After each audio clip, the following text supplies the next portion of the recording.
কথা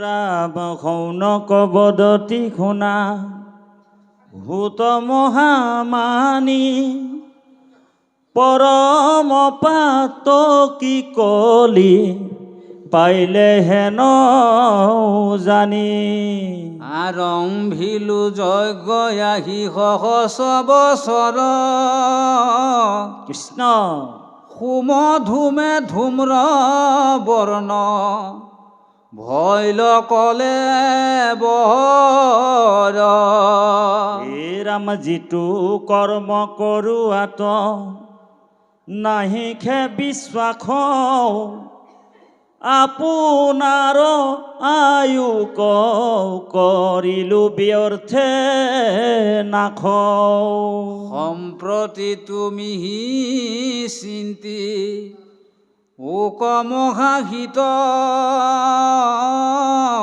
ৰাম কৰায়ুক পান কৃষ্ণ চৰিত্ৰমৃহিত হে ৰাম পৰম ঈশ্বৰ কৃষ্ণ দেৱনাৰায়ণ তান মহাভক্তিটো শ্ৰৱণ কীৰ্তন ইহাক নজানি আন তে তহৰু ও ৰাম ইহাতেহে আমাৰ মিলিল মহাভাগ তুমি হেন মহন্ত কওঁ পাইলো ভাগ্যে লাগ যত স্বৰ্গ সুখ যিটো মুখ্য সুখ মূল কৃষ্ণ ভকতৰ সংগৰল পকুনুহি তুল হে ৰাম আকাশে সঞ্চৰে ৰবি ৰথ যেন বায়ু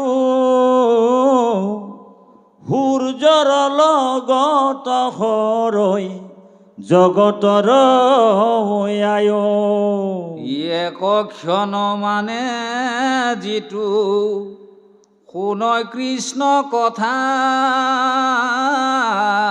ৰাম তাৰ বিনে আবৰজি বন যায় বৃথা কৃষ্ণত অৰ্পিয়াই আমি কৰো কৰ্ম যত তাতো নানা বিঘ্নি আছে জানিলো মৌনত এতে কেপিয়ায়ো কৃষ্ণ চৰিত্ৰ অমৃত ৰাম শ্ৰৱণ মাত্ৰকে যেন হয়ো কৃত কৃত অজাগ যোগ্য যুগক যজ্ঞ কৰি দুখ পাইলো মাত্ৰ ৰাম আৱে কহিউক মহা ভাগৱত শাস্ত্ৰ হৰি ৰাম ৰাম ৰাম ৰাম কৃষ্ণ অনন্ত কোটি ব্ৰহ্মাণ্ডৰ পৰম অধ্যক্ষ অখিল জীৱাত্মাৰ পৰমাত্মা স্বৰূপ অনন্ত কোটি ব্ৰহ্মাণ্ডৰ পৰম অধিকাৰী অনন্ত কোটি ব্ৰহ্মাণ্ডৰ পৰম নায়ক যোগেশ্বৰ মহেশ্বৰ পীতাম্বৰধাৰী নাৰায়ণ কমল নয়ন গোপীবল্লভ গোপীনাথ সৰ্বদ্ৰষ্টা সৰ্বস্ৰষ্টা ভগৱান কৃষ্ণৰ অভয় পদপংকজ কমলত সৰ্বপ্ৰথমে কোটি কোটিবাৰ ভক্তিপূৰ্ণ সেৱা জনোৱা হৈছে কৃষ্ণ সংসাৰ পাৰ কৰে তেনেহেন শ্ৰীগুৰুৰ শ্ৰীচৰণত লক্ষ লক্ষ হাজাৰ হাজাৰ কোটি কোটিবাৰ ভক্তিপূৰ্ণ সেৱা জনোৱা হৈছে কৃষ্ণ কৃষ্ণ আজি এই পবিত্ৰ মঙ্গলদৈ জিলা, দৰং জিলা, চেঙাপথাৰ, ওদালগুৰি নেকি? ওদালগুৰি জিলাৰ চেঙাপথাৰ, এই গাঁওখনৰ নাম চেঙাপথাৰ, শংকৰ মাধৱ এই পবিত্ৰ গুৰুগৃহ। কৃষ্ণ। আৰু এই বৈকুণ্ঠ ধামত ভকতসকল দূৰ দূৰণিৰ পৰা আহিছে, পূব পশ্চিম উত্তৰ দক্ষিণৰ পৰা আহি আমাৰ পৰম শ্ৰদ্ধাৰ সকলোৰে মৰমৰ আমাৰ অৰবিন্দ ডেকা বাপৰ পৰিয়ালবৰ্গৰ দ্বাৰা বৈকুণ্ঠৰ পুৰাণ সূৰ্য মহাভাগৱত কলিযুগৰ শ্ৰেষ্ঠতম জ্ঞান যজ্ঞ তেৰাৰ সংকল্পৰ যোগেদি এই পবিত্ৰ অনুষ্ঠানটো আয়োজন কৰিছে। আৰু পূব পশ্চিম উত্তৰ দক্ষিণৰ পৰা বিদুৰ উদ্ধৱ সন্ত মহন্ত ভকত বৈষ্ণৱক আমন্ত্ৰণ জনাইছে। আৰু সেইমতে আপোনাসৱ মহামহন্ত আহি আসন অলংকৃত কৰি আসনৰ সৌষ্ঠৱ বৃদ্ধি কৰি আছে।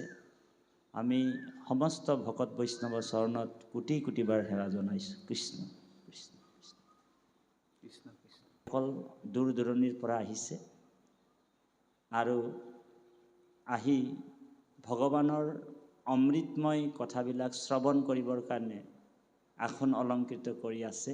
আমি সমস্ত ভক্তি মাতৃ আইসকলক এই আসনৰ পৰা ভক্তি ভাৱেৰে সেৱা জনাইছোঁ। কৃষ্ণ কৃষ্ণ। দেহৰ ভৱিষ্যস্বৰূপ যুৱক যুৱতী ছাত্ৰ ছাত্ৰী মাধৱ শিশুসকলকো আমি সেৱা জনাইছোঁ, আন্তৰিক সেৱা জনাইছোঁ। কৃষ্ণ। পাঠৰ আসনত আসন অলংকৃত কৰি থকা আমাৰ শ্ৰদ্ধাৰ পৰম মানৱ তাঁতী বাপ আমাৰ সহযোগ হৈ আহিছে। বাপজনকো আমি শ্ৰদ্ধা জনালোঁ, ভক্তি জনালোঁ। আৰু লগতে আমাৰ শ্ৰীমন্ত শংকৰদেৱ সংঘৰ ভেৰগাঁও জিলা শাখাৰ একনিষ্ঠ সেৱক, একান্ত ভকত, ভেৰগাঁও জিলা শাখাৰ শ্ৰীমন্ত শংকৰদেৱ সংঘৰ সম্পাদক আমাৰ মাধৱ বৰুৱা বাপ আমাৰ মাজত আছে। বাপজনক কোটি কোটি সেৱা জনালোঁ। আৰু লগতে আমাৰ পৰম শ্ৰদ্ধাৰ নামঘৰীয়া বাপকো আমি আন্তৰিক সেৱা জনাইছোঁ। আৰু এই গাঁওখনৰ যি ভক্তপ্ৰাণ বৈষ্ণৱ মহন্ত আহি এই গুৰুগৃহত উপবিষ্ট হৈ আছে, সবাৰো চৰণত আমি প্ৰণিপাত জনালোঁ। আচলতে এই ব্যৱস্থাটো গৃহস্থই আপোনাসৱ মহামহন্তক ভকত বৈষ্ণৱক কৰি দিছে। কৃষ্ণ কথা নিজেও শ্ৰৱণ কৰে আৰু আনকো শুনায়, হয়নে বাৰু? এই ব্যৱস্থাটো গৃহস্থই কিয় কৰি দিছে? তাৰমানে কৃষ্ণ কথাত ভাগৱতে কৈ গ'ল, কৃষ্ণ কথা মোৰ মহালাভ আছে, কৃষ্ণ কথা জাতি অজাতি নবাছে। এইটো এটা বহুত ডাঙৰ কথা ক'লে ইয়াতে ভাগৱতৰ পদবন্ধে। কৃষ্ণ কথা উভয়ৰে উপকাৰ বুলি কৈছে। উভয়ৰ মানে দুইজনৰে উপকাৰ হয়। জীৱাজন কহে, জীৱাজন শুনে, দুইহান্তু সংসাৰ তৰে বুলি কৈছে। দুইজনে উদ্ধাৰ হয়, সেইকাৰণে কৃষ্ণ কথা। আৰু দ্বিতীয়তে আৰু এটা ৰহস্য কথা আছে যে সেইজনে প্ৰকৃতাৰ্থত ভকত যিজন পৰৰ উপকাৰ সাধন কৰে। দেই বাপাই, এতিয়া আপোনালোক আমি এই সংসাৰত বহুত ভকত দেখিছোঁ। বহুতকতো আমি ভকত বুলি কওঁ, ধুতি চুৰিয়া পিন্ধাজনকে ভকত বুলি কওঁ, হয়নে বাৰু? আচলতে আমি ভকত কোনজন? ভকতৰ 28টা লক্ষণত একেবাৰে শেষৰ লক্ষণটোত ভাগৱতে কৈছে, ই ৰাম পৰকেহে উপকাৰ কৰে দিনে ৰাতি, তাৰ উপদেশে গুছে ভৱ ভয় ভ্ৰান্তি, ক্ষণিতক নাহি ৰহে হৰিয়েৰি ভিন্ন, জানিবাহা মুনি এহি ভকতৰ চিহ্ন। ভকতৰ চিহ্নটো ভাগৱতে কি কৈছে যে পৰকেহে উপকাৰ কৰে দিনে ৰাতি। ভকতজন নিজৰ উপকাৰৰ কথা চিন্তা নকৰে, পৰকেহে উপকাৰ কৰে দিনে ৰাতি, তাৰো উপদেশে গুছে ভৱ ভয় ভ্ৰান্তি। খনিতক নাহি ৰহে হৰি এৰি ভিন্ন।